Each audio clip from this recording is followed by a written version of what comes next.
Hello everyone and welcome to the hands-on demo on Amazon DocumentDB with MongoDB compatibility. So in this demo, we will create an Amazon DocumentDB cluster with read replicas. We'll create an EC2 machine for database access. We'll connect to DocumentDB and create a product catalog database. We'll perform CRUD operations and queries on the product data. Finally, we'll clean up all the resources. So step 1, create Amazon DocumentDB cluster. So I have logged into AWS console home and I'll search for DocumentDB and click on Amazon DocumentDB. So you will land on the clusters page and you can click on create. So this will be an instance based cluster and we have to provide a cluster identifier, and I'll just call this product catalog cluster. You can keep the default engine version, which is 5.0.0, DB instance class, default memory optimized classes, and you can just change this. You can go from 1 to 15 regular replica instances. So we'll just say 1 is enough. And for the machine type, you can just select the default DB T3 medium, which is free tier eligible, and the default storage, which is DocumentDB standard. Do not connect to an EC2 compute resources. We'll create a EC2 separately. Username. So I will provide a username. So I'll just call this docdb admin. And I can just say self-managed, and I will provide the password also same. Click on advanced settings and just choose the default VPC, default subnet group, and default VPC security groups. Port is 27017 default port. Keep enable encryption default option. Backup 1 day, which is the minimum, and other settings are as default, and no maintenance, no preference, and you can just uncheck deletion protection and click on create cluster.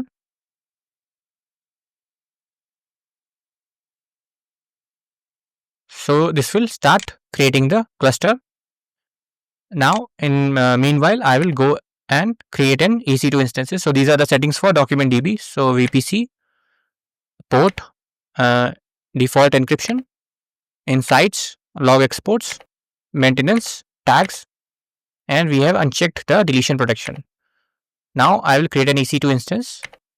I'll call this DocumentDB client. So here I'll search for EC2. I'll open EC2 in a new tab and click on launch instance. Paste the instance name.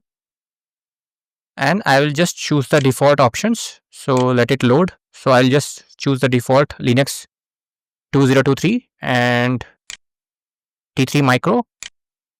Proceed without a key pair. And default VPC and default security group. Our DocumentDB is also in the default VPC security group. Storage is default option. Only here I will use the SSM instance role because I will SSH using systems manager connection session.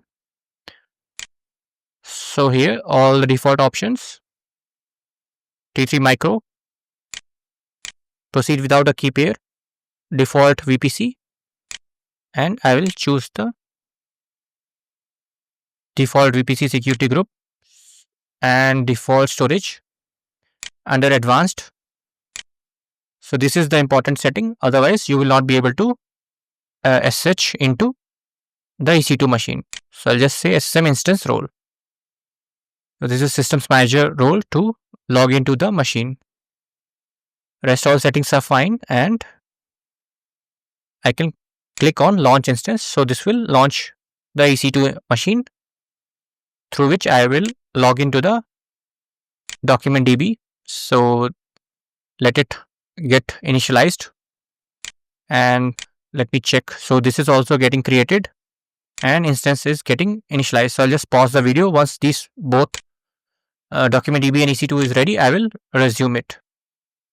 Okay, after around 5 minutes, both EC2 as well as DocumentDB is ready. So now I can proceed with querying the DocumentDB. So we have given all these options. Now we'll connect to DocumentDB from EC2. So select the EC2 machine and click on connect, and you will be landed onto the session manager page. So click on connect. So first step is to, I'll just do a sudo -i to become a super user,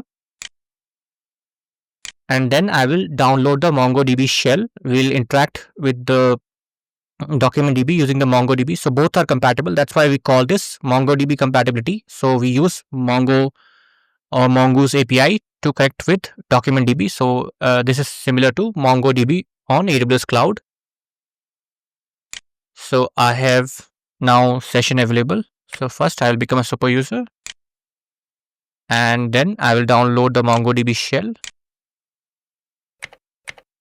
Let me just zoom in so that you can see better. Then install the shell.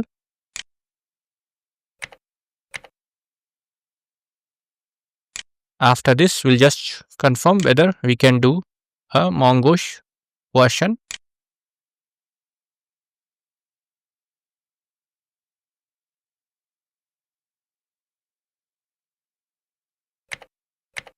Okay, now everything is fine, and I can. So this is the certificate file. So this is the common across all environments. So this is provided by Amazon AWS.com. So I'm just doing a download and saving it to the local directory, home directory. And after this, we can just copy the command from the DocumentDB cluster. So if you just come here and select the first product catalog cluster, you can just click that, and underneath there will be a command to directly connect. So you can just copy paste the whole thing, Mongoose, and it will automatically replace the cluster. That's why we need this PEM file which we have downloaded in the previous step. And lastly, we just have to insert our provide the password. So here, if I just come down, so this is the whole command. I'll just copy this and go to the session systems manager session, and last part which I have to give the password. So doc db admin. So now you can see I have logged into the DocumentDB, and this is the DocumentDB prompt. So now we will create a collection. So collection is similar to a table in a RDS SQL table, something like Oracle and MySQL, but we call it collection, and the documents is like a row in a table. So first we'll switch to the product catalog database. There is already product catalog database, and we will create this collection. So we are creating a collection called products, and we are providing some basic schema, but the schema is flexible. Later we'll see, we'll add some more columns, but these are the basic. So this is of type object, and then this object has, these are the required, but you can add optional elements or the optional column without redefining the schema. So we are having name, category, price, and inventory. So name is type string, and there is description. Product name is required, and next is like category, product category, and price, which is type decimal, and there is a constraint also that minimum the value can be 0 or more minimum. And there is a inventory which is of type integer, it's a whole number, and minimum is 1, so you cannot give a negative number. So I just copy the whole thing, paste it over here, and then this has switched product catalog as well as it has created this collection, so which is like a table, right? And then we'll insert some sample product data. So this is very small, but you can copy the whole thing, but I will open this in Visual Studio Code so that you can see better. So what we are doing, we are inserting multiple products. So we call db.products.insert many. So this is the API, and this is the collection name, right? So we are providing name, category, so subcategories you can see is an optional which we are just adding, and price, inventory. Then we have some more fields like brand, features, ratings, all those things, and this is one record in a table, right? And then we have second product like yoga mat. So this is categories sports, electronics, and it has its own fields. So this is, as you can see, this is like a uh, like a like a JSON kind of representation, right? So this is third product, and lastly we have something organic coffee beans, and and its values, and this is the whole thing. So I'll copy the complete thing and come here. So I'll just copy it so that you know that it will work with your system also, and paste. So once I have pasted, you can see I got a response saying that acknowledge true, then insert ID. So or every document is given an object ID, and you will get, so we get back 4 object IDs for each record that we have inserted. Next we'll create some indexes for performance optimization. So we are creating an index on category, and one is for ascending and -1 is for descending. So this ratings we are interested in from the best to the least, and so this is a compound index where category ascending, so alphabetical, and price from highest to the lowest. So this is -1, and we are creating we can search by the name also and by brand also, and then we'll just do a get indexes so that we can just see the 5 indexes that we are creating. So I'll copy the whole thing,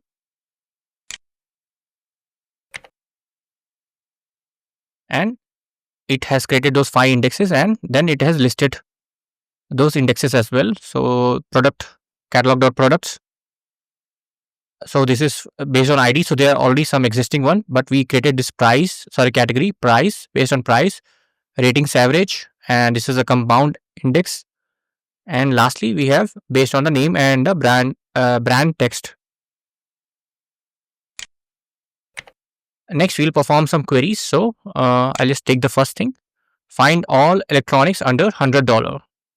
So this is the query, products.find category electronics. So within that electronics category less than, so this is for price less than 100.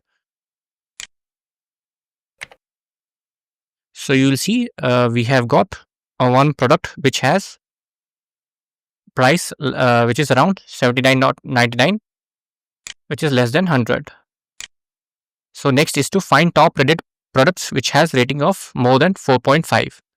So this is the query. So products.find ratings average greater than 4.5, and then we are sorting based on the average, so from the highest to the lowest. So I'll copy the query, and we got the so this is 4.8, 4.7, but both of them are above 4.5. Next is to do a text search. So we are searching the name should have smart as a name of the product. So I'll copy the query and search. So we have got Smart Watch Pro. So we have only one product. And now we will do a aggregation pipeline based on the category summary. So we are first grouping based on category. Then we are finding out the average price. So this is average price. So this is so it's similar to table like SQL queries. Average price is a column, but we are giving a the formula like average. So this is a inbuilt based on the price, and then we are doing total inventory. So this is as column name. So this is custom on the fly, and we are doing a sum of all inventory. So these columns are already there, and then we are doing a product count of how many products are there, and then we are sorting by the total inventory. So I'll copy the whole query and paste it. So you will see information like this. So let me just ID. So we have 3 categories. So first one is food. So because we have only one product, so average is 15.99. Total inventory was 200. Based on it, has just did a sum, and product count is 1. So this is for one category. Next category is electronics. electronics we had 2 items. So ID, so this is a category, right? And then average price. So there are 2 items. So it just did an average. So 164.99. Total inventory, it has did a sum of those 2 products, and product count is 2. And then we have ID equal to sports. It has only 1. So total inventory, whatever was there, and average was easy because only 1 product. Okay, next, how to update the records. So to update, we use products.update1, and we are the name of the product is wireless headphones, and we are doing a price. We are giving a 10% discount, so we are doing a multiplication operation. So whatever original price, it is just multiplying by 0.9, and then we are setting these 2 new columns, on sale equal to true and last modified. So this will create whatever the date when this query is run, it will set.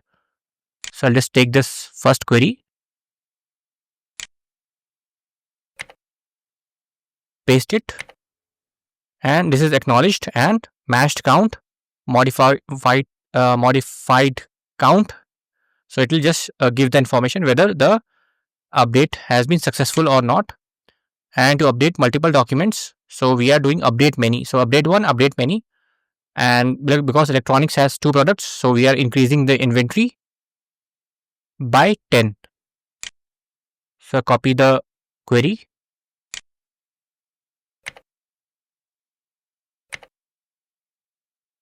and insert. So this has updated the 2 products which are there in the table or the collection. Finally, we'll clean up all the resources. So first step is to delete the DocumentDB clusters. So come here, and I'll just zoom out. So go to the clusters and just select the primary instance, and let me just refresh.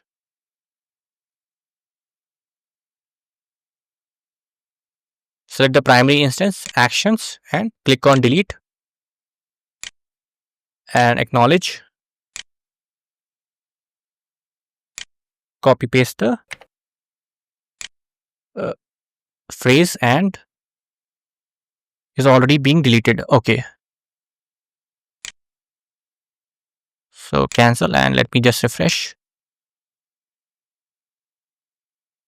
Okay, so it is getting deleted, and once this is getting deleted, this will automatically trigger a deletion.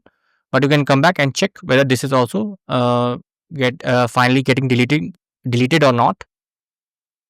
Now I can go to EC2 instance and select the EC2 instance. So just in case it's not selected, and instance state, terminate, delete instance, and click on delete.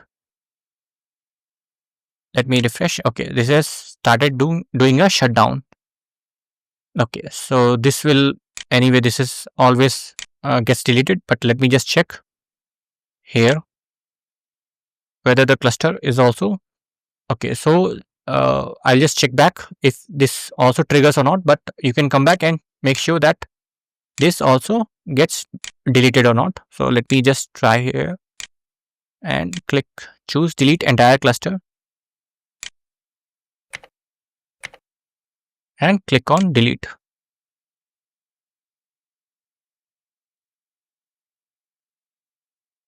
Okay, it's already being deleted, so that's fine. So now I know that this everything will get deleted. And that's all. Thanks for watching.